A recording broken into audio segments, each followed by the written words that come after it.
Bien, hermanos, vamos a ir a otro momento de oración para pasar el estudio de esta tarde. Dios bendito, Dios eterno, te alabamos, Señor, te bendecimos. Te agradecemos, Padre, el poder aprender más de tu palabra. Señor, dame la gracia para poder explicar, Señor, a mis hermanos con claridad y poder ser de bendición, Señor, a sus vidas y que a través de tu palabra, Dios mío, podamos ser edificados. Bendícenos, Señor, por favor. Abre nuestro entendimiento y nuestro corazón. Gracias, Padre, porque tú nos permites adorarte. Nos has comprado, Señor, a través de Cristo a precio de sangre para vivir en adoración, Señor, y también has regulado cómo debe ser esa adoración la cual debemos entregar a ti en espíritu y en verdad. Oh Dios, bendice este tiempo. Te lo pedimos en el nombre de Jesús. Amén.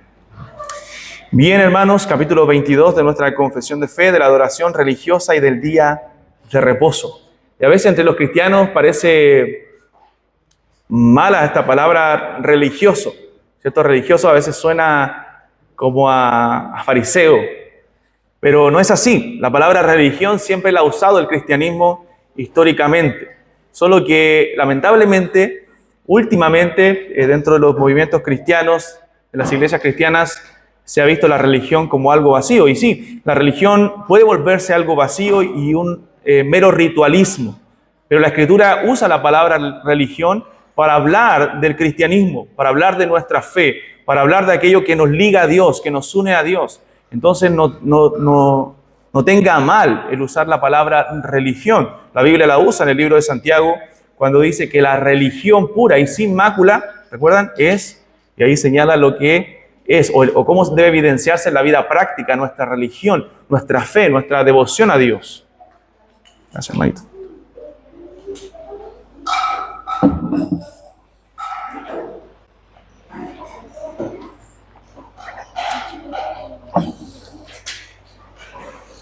Entonces, nuestra confesión también usa esta palabra para hablar de la adoración religiosa y del día de reposo. Pregunta, a ver si me ayudan y podemos definir esto de mejor manera. ¿Qué significa la palabra adoración? ¿De qué hablamos cuando nosotros hablamos de adoración? ¿Qué entienden ustedes? Y sin miedo a equivocarse, hermanos, ¿qué entienden por la palabra adoración? O cuando hablamos de adoración. Porque siempre decimos venimos a adorar a Dios. ¿Qué significa entonces adoración? Reconocer la gloria que Él tiene, reconocer lo que Él es, quién es, y poder rendirle con lo que somos. ¿Ya? Reconocer quién es Dios, hermana. Pensemos, digamos, busquemos honrar al Señor y alegrar su corazón. ¿Ya? ¿Alguien más podría definir? ¿Alguna otra definición? ¿Algún otro aporte de adoración?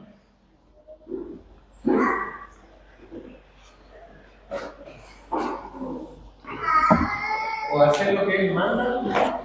¿Ya? ¿Tiene que ver con hacer algo o tiene que ver con una actitud? ¿Tiene que ver con algo interior o con algo exterior? Bueno, yo creo que parte del interior, pero se demuestra de forma externa. ¿Ya? Parte del interior y se refleja en el exterior. Bien, vamos a definirlo un ratito más. Párrafo 1 del capítulo 22 de nuestra confesión. Vamos a ver los dos primeros párrafos, leerlos. Son 8 párrafos, vamos a tratar de verlos todos hoy, pero leeremos los primeros 2. Dice, bueno, ustedes saben que la confesión tiene 32 párrafos. Los últimos párrafos, los últimos 2, hablan de la doctrina de los últimos tiempos. Entonces, ahí en esa doctrina me voy a detener varias semanas para que hablemos un poco acerca de los últimos tiempos, podamos sacar mitos acerca de esa doctrina y poder enseñar lo que vemos nosotros a la luz de la Escritura. Entonces, para que sepan, y porque algunos también me han pedido poder profundizar o hablar más un poco de lo que se llama escatología, que es la doctrina de los últimos tiempos. Párrafo 1 y 2 dice, la luz de la naturaleza muestra que hay un Dios, que tiene señorío y soberanía sobre todo, es justo, bueno y hace bien a todos, y que por lo tanto debe ser temido, amado, alabado, invocado, creído y servido con toda el alma, con todo el corazón y con todas las fuerzas. Pero el modo aceptable de adorar al verdadero Dios fue instituido por Él mismo. Esto es muy importante, hermanos, y es parte de nuestra doctrina, lo que se llama el principio regulativo de la adoración, lo que regula cómo nosotros adoramos a Dios. Y está de tal manera limitado por su propia voluntad revelada que no se debe adorar a Dios conforme a las imaginaciones e invenciones de los hombres o a las sugerencias de Satanás, ni bajo ninguna representación visible, ni en ningún otro modo no prescrito en las Sagradas Escrituras. Entonces, ¿qué nos dice la confesión en el párrafo 1? ¿Cómo nosotros debemos, que Dios debe ser adorado, debe ser temido, debe ser reverenciado? Hay un Dios que es real y verdadero, y ese es nuestro Dios, y ese Dios merece ser adorado, merece la adoración. Pero esa adoración no debe ser inventada por nosotros, sino que esa adoración debe ser de acuerdo a lo que las Escrituras enseñan. Debe ser de acuerdo a la palabra de Dios, a lo que las Sagradas Escrituras señalan. Párrafo 2. La adoración religiosa ha de tributarse a Dios Padre, Hijo y Espíritu Santo, y a Él solamente, no a los ángeles, ni a los santos, ni a ninguna otra criatura, y desde la caída, no sin un mediador, ni por la mediación de ningún otro, sino solamente de Cristo. ¿A quién debemos rendir la adoración entonces? ¿Cuál es el objeto de nuestra adoración? Bueno, el Dios Trino. Nosotros adoramos a un Dios Trino, a un Dios en su Trinidad. ¿Adoramos a Cristo? Sí. ¿Adoramos al Padre? Sí. ¿Adoramos al Espíritu Santo? Sí, porque son las personas de Dios. Por lo tanto, el ser de Dios, la esencia de Dios es digna de ser adorado. Entonces, Dios es digno de ser adorado. En el Catecismo Bautista, en la pregunta número 1, para los que no saben lo que es un catecismo son doctrinas que se desarrollaron o se enseñaban a la gente, a los miembros de la iglesia, a través de preguntas. Lo que se llamaba catequesis, y a lo mejor a usted le suena eso a iglesia católica. No, pero es algo que nace de los protestantes, nace desde la antigüedad para enseñar a los hijos. En el caso de los hijos se llamaba el catecismo menor y en el caso de los adultos el catecismo mayor. Ya, pero no es algo católico romano, es algo cristiano. Y el Catecismo Bautista señala en su pregunta número 1, ¿cuál es el fin principal del hombre? La pregunta es, ¿cuál es el fin principal del hombre? Y la respuesta es glorificar a Dios y disfrutar de Él para siempre. ¿Cuál es el fin del hombre? Bueno, como lo dijo Salomón en el libro de Eclesiastés, el fin del discurso oído es este: teme a Dios y guarda sus mandamientos, porque esto es el todo del hombre. O sea, el fin del hombre es glorificar a Dios, honrar a Dios, adorar a Dios, que es sinónimo de glorificar, y disfrutar de Él para siempre. Recuerden que en su presencia, cuando nosotros le adoramos, disfrutamos de los beneficios de lo que significa servir y adorar a Dios. En su presencia, dice la Escritura, hay plenitud de gozo, delicias a su diestra para siempre. Bueno, Efesios capítulo 1, vamos a leer ese texto. Entiendo que el hermano Gabriel lo predicó el domingo. En Efesios 1, versículo 3, capítulo 1, versículo 3 dice: bendito sea el Dios y Padre de nuestro Señor Jesucristo, que nos bendijo con toda bendición espiritual en los lugares celestiales en Cristo, según nos escogió en Él antes de la fundación del mundo, para que fuésemos santos y sin mancha delante de Él, en amor, habiéndonos predestinado para ser adoptados hijos suyos, por medio de Jesucristo, según el puro afecto de su voluntad, para la alabanza de la gloria de su gracia, con la cual nos hizo aceptos en el amado. Versículo 11 y 12. En Él asimismo tuvimos herencia, habiendo sido predestinados conforme al propósito del que hace todas las cosas según el designio de su voluntad, a fin de que seamos para la alabanza de su gloria, nosotros los que primeramente esperábamos en Cristo. Entonces el texto nos dice en Efesios capítulo 1 que el Señor nos escogió para que nosotros fuésemos santos y sin mancha. O sea, nos predestinó, nos dio un destino previo. Él, en su decreto soberano, en la eternidad, Él estableció que nosotros fuésemos santos y sin mancha. O sea, Él nos creó con un propósito. ¿Cuál es ese propósito? Su gloria. Él nos creó para alabarle. Él nos creó para adorarle.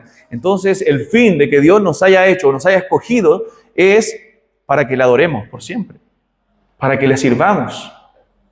Entonces, el propósito de nuestra vida, hermano, tiene que ver con la adoración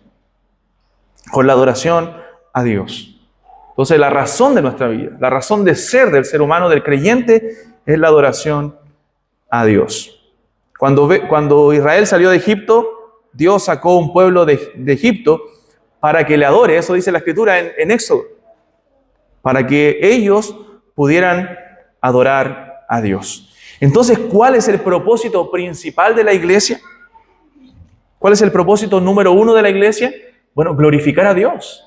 La adoración a Dios es nuestro propósito principal.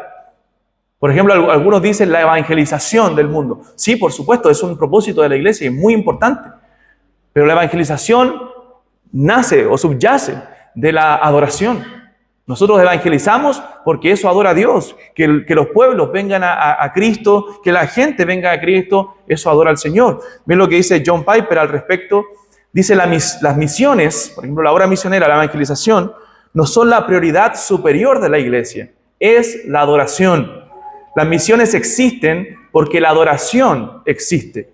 La adoración, no las misiones, son el objeto final, porque el objeto final es Dios y no el hombre. Las misiones son una necesidad temporal, pero la adoración permanece para siempre. ¿La iglesia debe ser una iglesia misionera? Sí, por supuesto, pero con los propósitos correctos, porque eso glorifica a Dios. Eso glorifica al Señor. Entonces la adoración es el propósito principal de la iglesia y nosotros estaremos por siempre adorando al Señor. Toda la eternidad estaremos adorando al Señor. ¿Qué dice Romanos 11:36? Dice, porque de Él, por Él y para Él son todas las cosas, a Él sea la gloria por los siglos de los siglos. Amén. Entonces, hermanos, Él nos ha salvado, Él nos ha rescatado, Él nos ha dado vida eterna, nos ha hecho sus hijos para darle gloria. El propósito del hombre es la gloria de Dios. Ayúdenme con Apocalipsis capítulo 4, versículo 11. ¿Algún hermano Apocalipsis 4:11? Y otro hermano, hermana, Apocalipsis 5, 8 y 9. Apocalipsis 5, 8 y 9. Amén, hermano.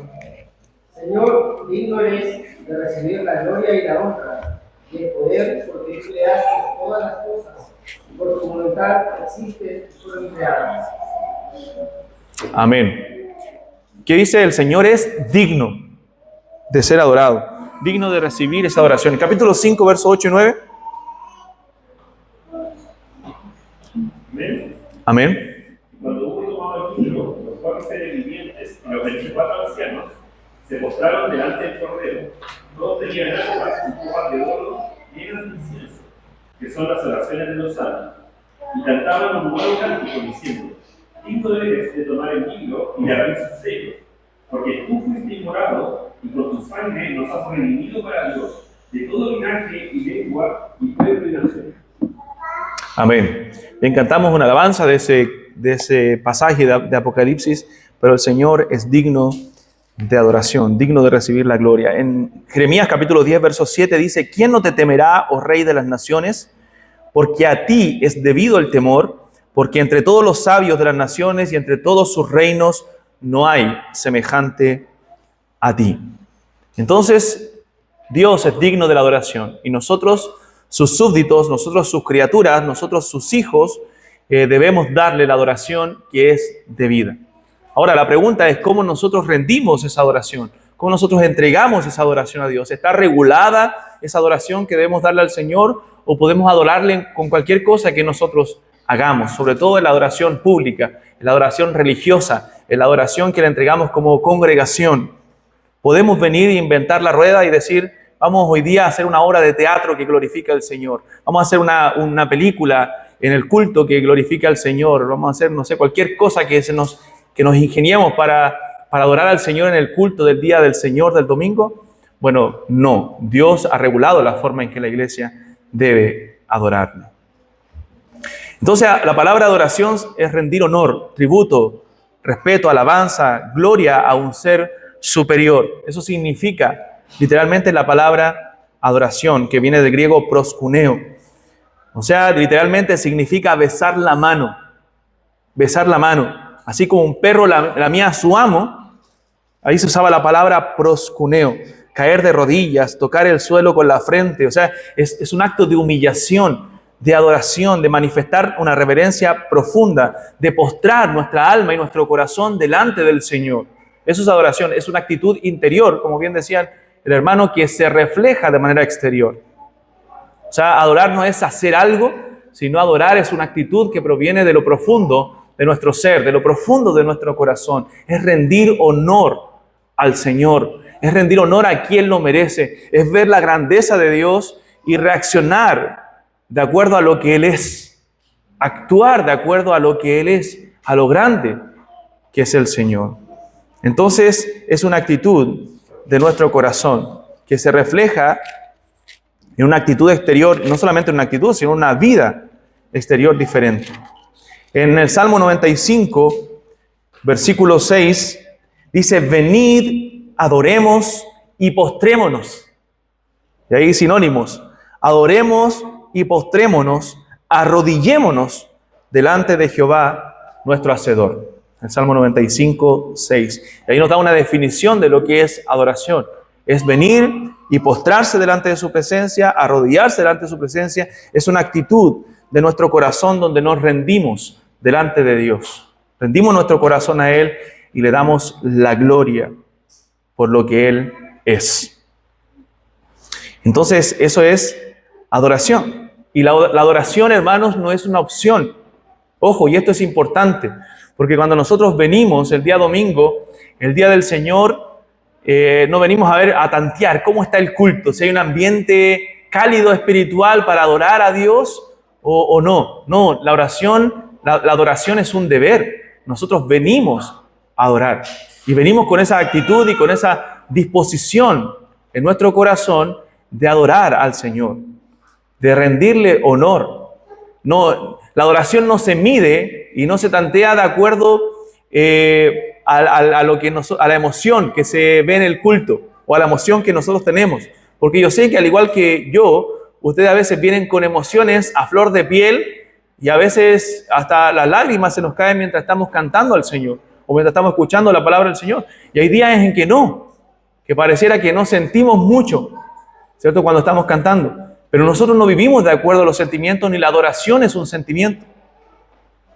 La adoración es un deber, es un mandato que nosotros tenemos como creyentes. Nosotros debemos adorar a Dios porque Él es Dios y porque Él es digno de ser adorado. Siéntalo o no lo sienta. Nosotros no podemos ser guiados por nuestros sentimientos. ¿Hermano? Doctor, me hace una duda respecto a lo que usted está haciendo recién. ¿Podemos llegar a confundir, esto nos da la pregunta, porque podemos llegar a confundir la solemnidad con una adoración genuina o con una actitud que usted habla de que realmente llegamos, o sea, cuando nombra que la adoración es un acto de humillación? O sea, yo entiendo que usted frente a Dios mío, o sea, mi actitud debe ser derramable ante Dios. O sea, podemos llegar a confundir o a equivocarnos en Sí, vamos a hablar, deme un ratito y hablamos de eso un poco, ¿ya? Vamos a mencionar eso también. Si podemos caer en los extremos dentro de nuestra adoración, dentro de la actitud del corazón, ya vamos a hablar de eso un poquito después. Entonces la adoración, lo que quería concluir, que la adoración es un deber para nosotros. O sea, no es si lo sentimos o no, nosotros debemos adorar a Dios. Es como orar y leer la Escritura. A veces nosotros tenemos ganas de orar y a veces no tenemos ganas de orar y a veces tenemos ganas de leer la Escritura y a veces no. Pero debemos hacerlo porque es un deber para nosotros de parte de Dios, es un mandato. Entonces, debemos hacerlo en los términos que Dios nos señala en su palabra. ¿Corremos el riesgo nosotros de dar una adoración que no sea aceptada por Dios? Sí. ¿Tenemos ejemplo en la Biblia de eso? Sí. Por ejemplo, tenemos el pecado de Nadab y Abiú, en Levítico capítulo 10. Dice, vamos a Levítico capítulo 10.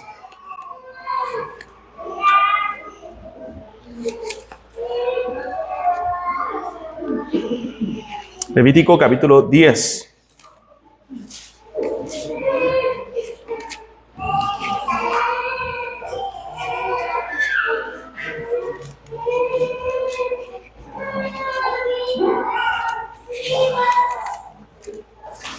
Dice, versículo 1 al 3. Nadab y Abiú, hijos de Aarón, tomaron cada uno su incensario y pusieron en ello fuego, sobre el cual pusieron incienso, y ofrecieron delante de Jehová fuego extraño que él nunca les mandó. Y salió fuego de delante de Jehová, y los quemó y murieron delante de Jehová. Entonces dijo Moisés a Aarón, esto es lo que habló Jehová diciendo, en los que a mí se acercan me santificaré, y en presencia de todo el pueblo seré glorificado. Y Aarón cayó. Entonces, ¿a qué se refiere con este fuego extraño? Bien, se refiere a un fuego ilegítimo. O sea, lo más probable es que hayan hecho algo ellos que el Señor nunca les mandó, que el Señor nunca les ordenó en su palabra. ¿Podría haber tenido las mejores intenciones? No, es que algunos dicen, yo lo hago de corazón. Y si lo hago de corazón, no importa la forma. ¿Cierto? Es para el Señor. No, sí importa la forma. Porque Nadab y Abiú podrían haberlo hecho de corazón, pero no era lo que Dios había mandado, no era lo que Dios había ordenado en su palabra. Ellos ofrecieron fuego extraño que no era acepto delante del Señor porque el Señor no se los había mandado. Entonces, ¿qué consecuencias trajo ese fuego extraño que ellos ofrecieron? Esa adoración falsa que ellos ofrecieron, bueno, los consumió. Los consumió. Entonces, era algo que el Señor no les mandó. Ellos buscaron una alternativa diferente. Quisieron innovar en cuanto a la adoración y murieron por esa causa. Caín y Abel. ¿Cierto? ¿Recuerdan el caso de Caín y Abel? ¿Qué pasaba con Caín y Abel? Bueno, los dos ofrecieron un sacrificio al Señor. ¿Qué ofreció Caín? Bueno, lo mejor, el becerro gordo, ¿cierto? Como debía ser. Y Caín quiso ofrecer del fruto de la tierra y quizás lo mejor del fruto de la tierra. ¿Pero qué nos deja en evidencia? Bueno, que lo que pedía el Señor era un sacrificio de sangre, porque eso apuntaba al gran sacrificio, a nuestro Señor Jesucristo. Y aunque no tenemos antecedentes, al parecer Caín lo sabía. Caín lo sabía. ¿Y qué pasó? Bueno, trajo consecuencias para Caín que nosotros ya las conocemos ahí en Génesis capítulo 4. Entonces esa ofrenda no fue aceptada delante del Señor. No fue aceptada por Dios. Tenemos otro caso que es David y Usa. Esta mañana yo lo leía en mi devocional, este pasaje, donde David, ¿qué hizo? Trasladó el arca de Dios, que era la voluntad de Dios. Sí, Dios quería que el arca fuera trasladada. Pero ¿cómo lo hizo? En un carro nuevo.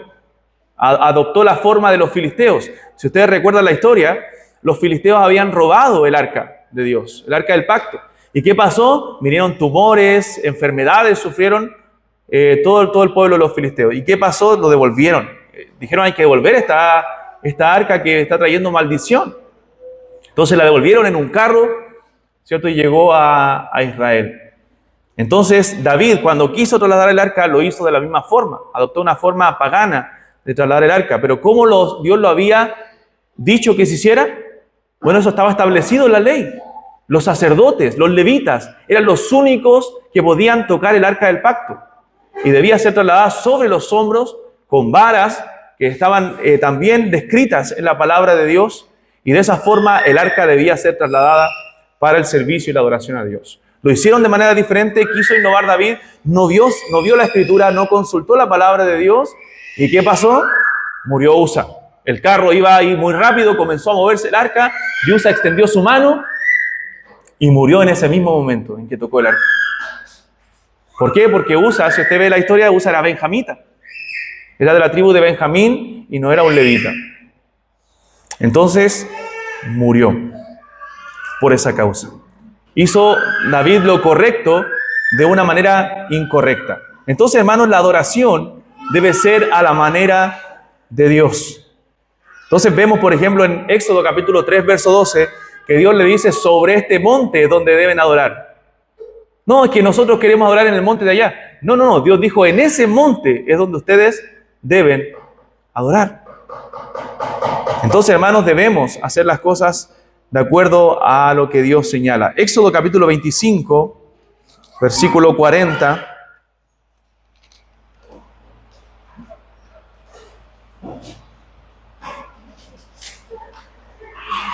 Éxodo 25, 40 dice: mira y hazlos conforme al modelo que te ha sido mostrado en el monte. O sea, él debía hacer utensilios para el servicio en el templo, el candelero de oro y todas las cosas que tenían que ver con los utensilios, pero debía hacerlo como le había sido mostrado. O sea, a Moisés se le dio la orden que de esa forma lo hiciera con las medidas que Dios incluso le había dado. Entonces, hermanos, la adoración, el servicio al Señor está regulado en su palabra. Nosotros no podemos venir al culto a inventar. Entonces, la otra vez veía en un culto, incluso de un pastor que yo tenía considerado como serio, donde comenzaron a hacer un show de arte, de danza clásica, y en medio del culto comenzaron a salir ciertos, encima un baile que para mí es más femenino que masculino, comenzaron a hacer baile, danza, los hombres, ciertos hombres en el culto. Entonces, ¿dónde eso lo manda el Señor? ¿Dónde lo regula el Señor en su palabra? Eso es fuego extraño. Eso es una oración que el Señor no ha mandado. Deuteronomio capítulo 12.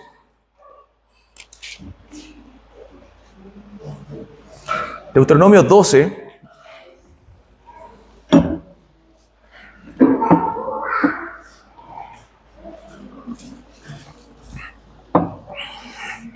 Versículo 13 y 14. Dice: cuídate de no ofrecer tus holocaustos en cualquier lugar que vieres, sino que en el lugar que Jehová escogiere, en una de tus tribus, allí ofrecerás tus holocaustos y allí harás todo lo que yo te mando. Versículo 32. Cuidarás de hacer todo lo que yo te mando, no añadirás a ello, ni de ello quitarás. O sea, eso es lo que tenemos que hacer, hermano, lo que el Señor mandó, y esa es la adoración que Dios recibe. Si ustedes recuerdan en 1 Samuel capítulo 15, también Saúl fue desechado por algo muy parecido. Él no estuvo atento a las palabras de Dios. Samuel le dice: tú no pusiste atención a lo que yo te dije. Y como pecado de adivinación es la rebelión, y como ídolos, idolatría, la obstinación. Tú seguiste tu corazón y comenzó a ofrecer sacrificios cuando Samuel era el encargado de hacer eso. Entonces Dios te desechó. Así como tú desechaste la palabra de Dios, le dice Samuel, Dios te ha desechado para que no seas rey. Así de simple. No seguiste el mandato de la palabra de Dios. Entonces, hermano, cuidado con seguir nuestro corazón en la forma en que nosotros adoramos y servimos a Dios. Recuerde que nuestro corazón es engañoso. Sigamos los preceptos de la palabra de Dios y limitémonos a hacer lo que Dios nos manda en su palabra, sobre todo en la adoración congregacional, en cómo adoramos públicamente al Señor, que en eso nos vamos a centrar un poquito más tarde. Entonces, ¿dónde Dios dice cómo debemos adorar? Bueno, en la palabra, en su palabra, en las Escrituras. Ahí nos señala Dios cómo nosotros debemos adorar, dónde debemos buscar el manual de cómo nosotros debemos servir a Dios, de cómo hacer un culto. Eso aparece en las Escrituras. En Éxodo 20, Dios había mandado que no debían tener dioses ajenos ni hacer imagen para adorar. Pero ¿qué hizo el pueblo? Buscó una forma más creativa, ¿cierto? El pueblo, mientras Moisés no estaba, le dijo: haznos dioses para que les sirvamos, le dijo a Aarón. Y Aarón pidió el oro, ¿cierto? Sabemos, hizo un becerro de oro y le pusieron Jehová. Y le dijeron: este es el Dios que lo sacó de la tierra de Egipto. Entonces lo que hizo Israel fue crear una forma distinta, una alternativa a lo que Dios ya había mandado. Pero Dios es Dios celoso, es fuerte y celoso. Y Él, hermanos, demanda una adoración exclusiva a Él. Debemos adorarle con todo nuestro corazón y como Él lo manda en su palabra. Ahora, ¿a Dios le importa cómo adora a su pueblo en el Nuevo Testamento? Sí, por supuesto. A Dios le importa cómo nosotros debemos adorar. Mire, Juan capítulo 4, recuerda a Jesús y la mujer samaritana. Juan capítulo 4, versículos 23 y 24. Dice: mas la hora viene y ahora es cuando los verdaderos adoradores adorarán al Padre en espíritu y en verdad, porque también el Padre tales adoradores busca que le adoren. Dios es espíritu, y los que le adoran en espíritu y en verdad es necesario que le adoren. Y aquí a lo que nosotros estamos hablando en este momento es cómo nosotros debemos adorar en el culto público, cómo debemos adorar a Dios en la iglesia, cómo debemos adorar a Dios en los cultos del Día del Señor específicamente. Bueno, y existen dos posturas dentro de las iglesias, lo que se llama el principio normativo de la adoración y el principio regulativo de la adoración. El principio regulativo de la adoración establece que todo lo que hacemos en una reunión de adoración debe ser claramente justificado por las Escrituras. O sea, debe ser mandatado por las Escrituras, por un mandamiento explícito o una implicación de algún texto bíblico que nos señale que nosotros debemos hacer tal acto de adoración. Entonces, el principio regulativo de la adoración prohíbe cualquier cosa que no sea ordenada por la Escritura. O sea, la iglesia debe hacer todo lo que la Escritura manda y prohíbe todo lo que la Escritura no menciona. Entonces, como señalamos ahí en los textos del Antiguo Testamento y los principios que rescatamos del Antiguo Testamento, la adoración verdadera es lo que Él dictó en su palabra. Entonces, todo lo que la iglesia pueda innovar, que no esté mandado en la Escritura, puede ser fuego extraño. En cambio, el principio normativo de la adoración dice todo lo que la Escritura no prohíbe, la iglesia puede hacer. Por ejemplo, los luteranos tienen ese principio. Bueno, y todas las iglesias que quizás desconocen esto, pero hacen lo que quieren dentro de sus cultos. Pero los que la conocen y la abrazan seriamente son los luteranos, por ejemplo. Ellos dicen todo lo que la iglesia todo lo que la Biblia no prohíbe, la iglesia puede hacerlo en sus cultos de adoración. Entonces, no creemos el principio normativo, sino el principio regulativo de la oración, de la adoración, porque creemos que lo que la Biblia manda, eso es lo que la iglesia debe hacer. Entonces, 4 principios que justifican el principio regulador de la adoración. Número 1, es voluntad de Dios determinar las condiciones con que los hombres pueden ofrecer adoración. O sea, Dios es el que determina cómo adoramos. Y eso lo vemos en los casos de Nadab y Abiú, lo vemos en los casos de Caín y Abel, ahí en Génesis 4, lo vemos en el caso de Saúl, en 1 Samuel 15, y lo vemos también en el caso de David y Usa, cuando trasladan el arca del pacto. Entonces Dios determina en todo sentido cómo nosotros le adoramos. Por lo tanto, lo que hacemos debe estar determinado por la palabra de Dios. Número 2, la introducción de prácticas extrabíblicas tiende a socavar la adoración establecida por Dios. O sea, cuando nosotros ponemos cosas que no están mandatadas, eso no socava la adoración a Dios. Por ejemplo, Jesús se lo dice ahí creo que ese es el texto ahí mencionado en Mateo capítulo 15, cuando les dice a los fariseos que ustedes ponen su tradición por sobre los mandamientos de Dios. Vamos a Mateo 15, para leer ese texto.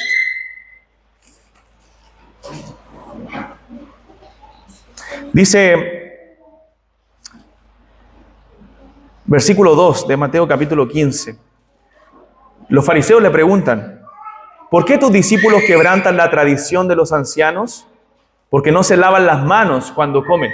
Y la pregunta, ahí nos hacemos esta pregunta del principio regulador de la adoración. ¿Estaba eso mandatado en las Escrituras? ¿Estaba eso mandatado en la ley de Dios? No, hermanos, era una tradición oral que había pasado por los judíos, por los fariseos.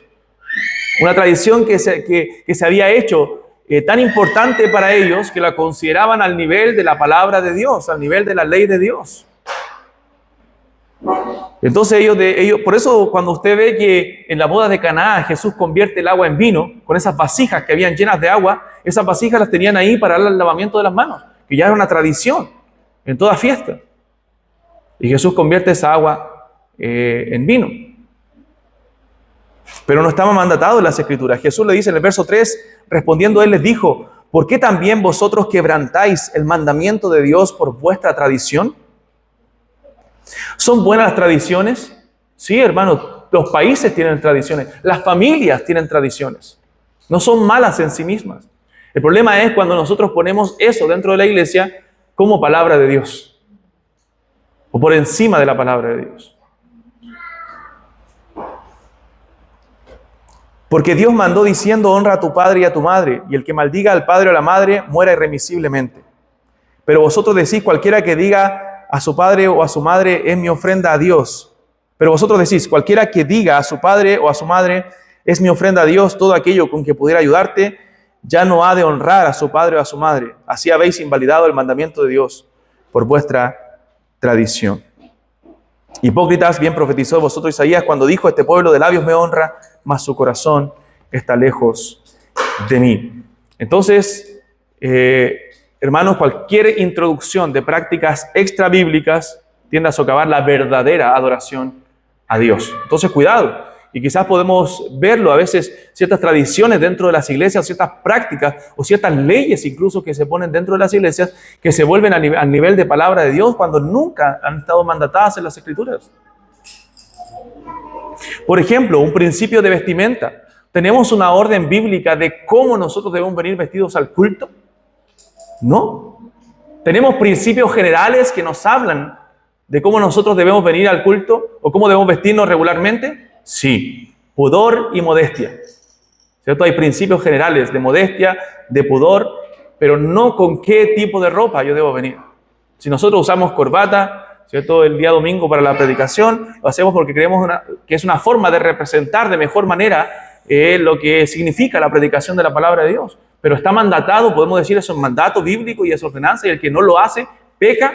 No, hermanos, no está mandatado eso en las Escrituras. Entonces no podemos introducir prácticas extra bíblicas dentro de la adoración a Dios. 3. La sabiduría de Cristo y la suficiencia de las Escrituras son cuestionadas. O sea, cuando nosotros decimos, podemos sacar cosas de fuera para traer acá adentro, entonces estamos diciendo, en otras palabras, la Biblia no es suficiente para nosotros. La Biblia no nos regula nuestra forma de adorar y nuestra forma de servir al Señor. Pero ¿qué dice Timoteo 2, 2 Timoteo 3? Toda la Escritura es inspirada por Dios y es útil para enseñar, para redarguir, para corregir, para instruir en justicia, a fin, con el propósito de que el hombre de Dios sea maduro, cabal, perfecto, completo. Entonces, tenemos la Escritura como suficiente para nosotros y para nuestra adoración al Señor. Y número 4, la Biblia condena explícitamente toda adoración que no es mandada por Dios. Levítico, Nadab y Abiú, Deuteronomio 17:3 y Colosenses 2:20 al 23. Vamos a leer esos textos. ¿Alguien me ayuda con Colosenses mientras yo busco, con Deuteronomio 17:3 mientras yo busco Colosenses? Deuteronomio 17:3.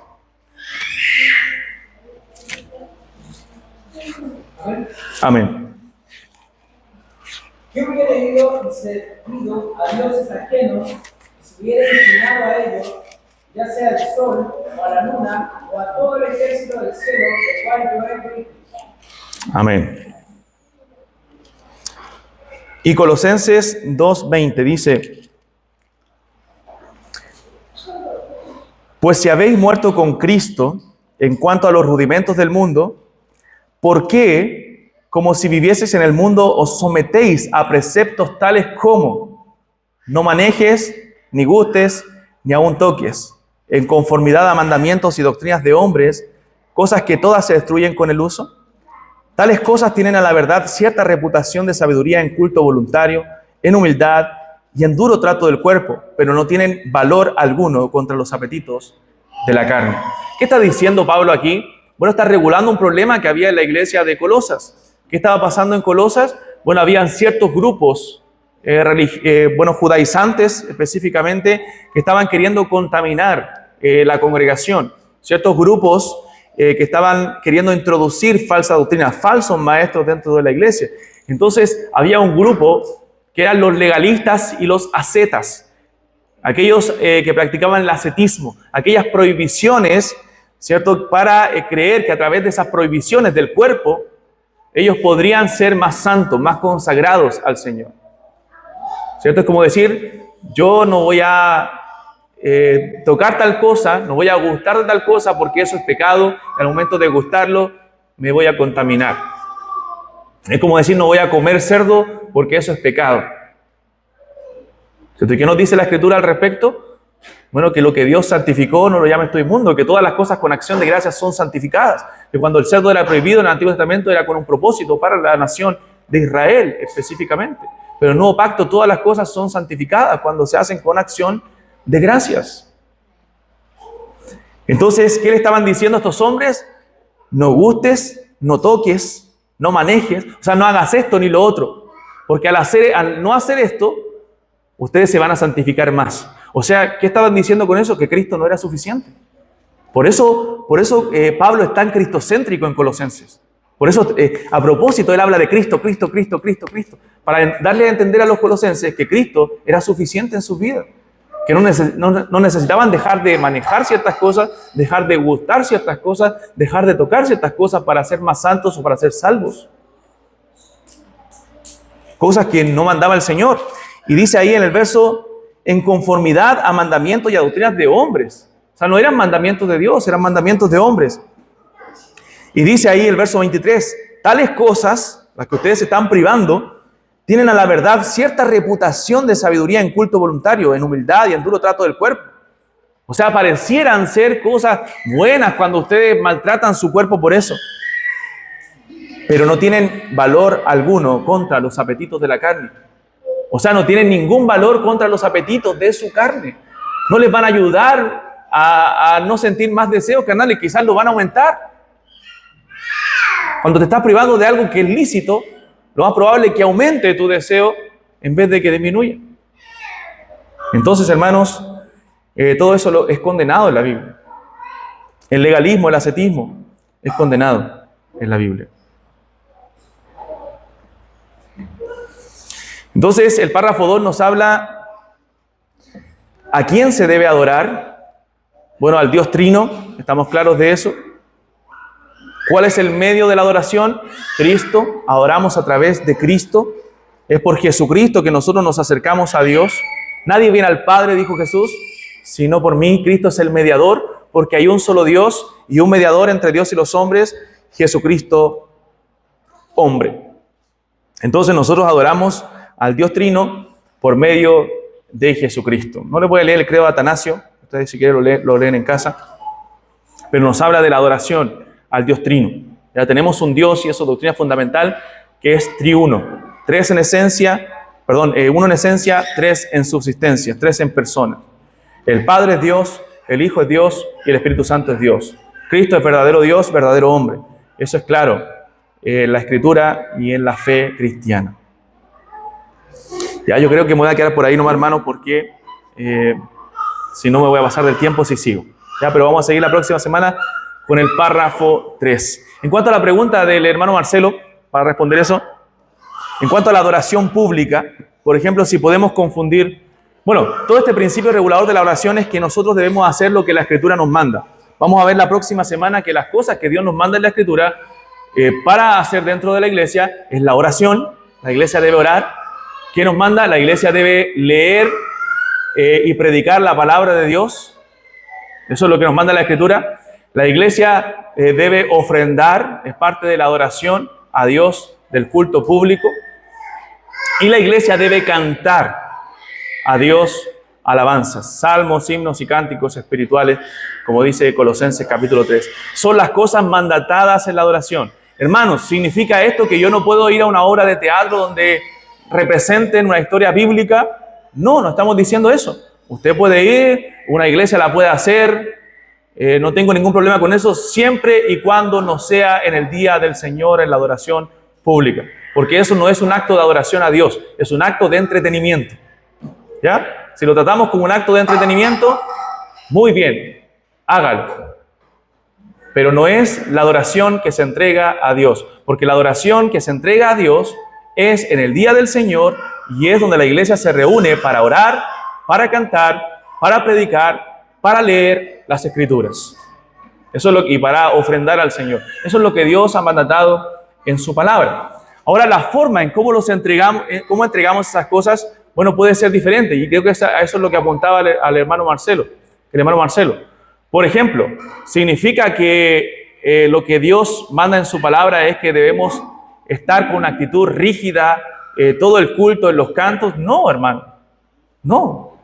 Dios nos ha creado con emociones también, las cuales se pueden expresar a través de la oración, siempre y cuando sea todo decentemente y con orden, como eso sí lo mandata la Escritura. Si tú quieres levantar tus manos para adorar al Señor cuando estás cantando, o cuando estás orando, o cuando estás escuchando la palabra, amén, siempre y cuando lo hagas con decencia y con orden, con prudencia y con orden. Eso es parte de la oración. De hecho, la Biblia habla mucho de levantar las manos, sobre todo en la oración que la hacían los creyentes. Entonces, no es algo prohibido en las Escrituras, es algo que tú puedes hacerlo para adorar a Dios. A lo mejor tú eres más extrovertido y te gusta moverte más y expresarte más cuando tú cantas. Gloria al Señor, hazlo con libertad, siempre y cuando sea decentemente y con orden. Pero el que es más rígido, quizás en la oración, o más introvertido, no significa que no esté adorando. A lo mejor en lo profundo de su ser, él está cantando y adorando al Señor. Tú puedes cerrar tus ojos, puedes cantar con los ojos abiertos, como tú quieras. Pero la adoración no es solamente cantar. La adoración tiene que ver con la predicación, con la lectura, con la oración. En todo eso, en lo que ofrendamos, incluso estamos adorando al Señor. ¿Por qué? Porque algunas iglesias piensan que vamos a adorar ahora cuando estamos cantando. Y no, la adoración es todo el culto. Y la adoración personal es 24/7. En todo lo que hagamos debemos glorificar a Dios. Ahora, si nos centramos simplemente en el tema de la música, probablemente tal, una iglesia puede decidir en su adoración de cantos, o cuando está adorando, cantando al Señor, puede decidir, como en lo que hacen las iglesias reformadas, o cantar himnos, ¿cierto? O cantar cánticos más contemporáneos, o mezclar ambos, como en el caso de lo que hacemos nosotros, y ninguna de ellas está mal, porque estamos cantando la palabra de Dios, estamos cantando letras, o procuramos cantar letras bíblicas, letras que adoren al Señor, dentro del marco correcto que es todo decentemente y con orden. Mientras esté bajo de ese marco bíblico, ¿cierto? Estamos cumpliendo con el principio de la adoración. Ahora, si dentro del culto de oración nos ponemos a celebrar, ¿cierto?, Navidad y poner el arbolito de Navidad y toda la cosa, la parafernalia, eso ya es salirnos del principio regulativo de la adoración. Si bien yo lo que siempre hago es predicar un sermón que tenga que ver con el tema para aprovechar la ocasión y recordar al Señor, y cada uno de manera individual puede celebrar la Navidad o no, como bien le parezca, en eso tenemos libertad de conciencia, pero ya eso no es mandatado para la iglesia. Las celebraciones extra al Día del Señor no son mandatadas para que la iglesia la recuerde como un acto de adoración a Dios. Eso sería salir del principio regulativo de la adoración.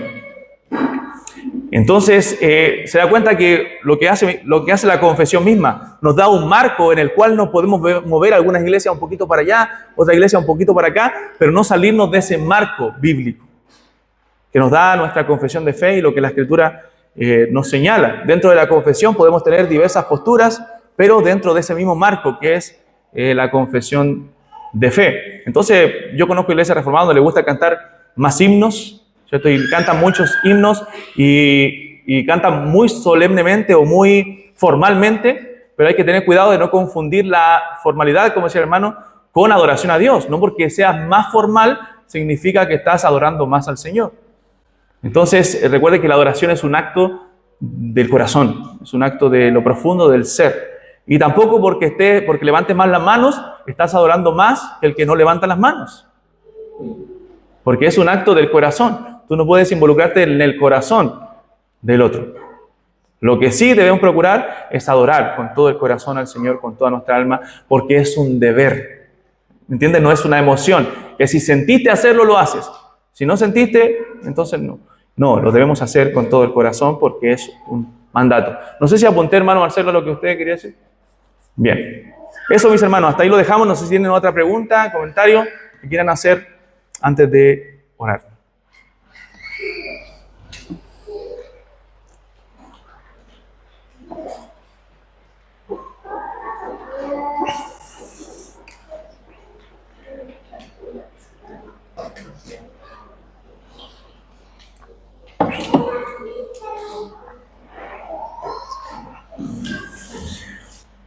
¿No?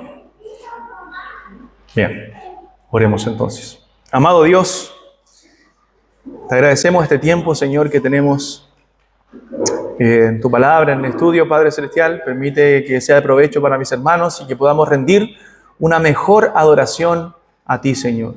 Que te podamos adorar en espíritu y en verdad como iglesia y como individuos, Señor, también en nuestras casas, que podamos servirte y adorarte con todo nuestro corazón. Te lo pedimos, Señor, en el nombre de Jesús, nuestro Salvador. Amén.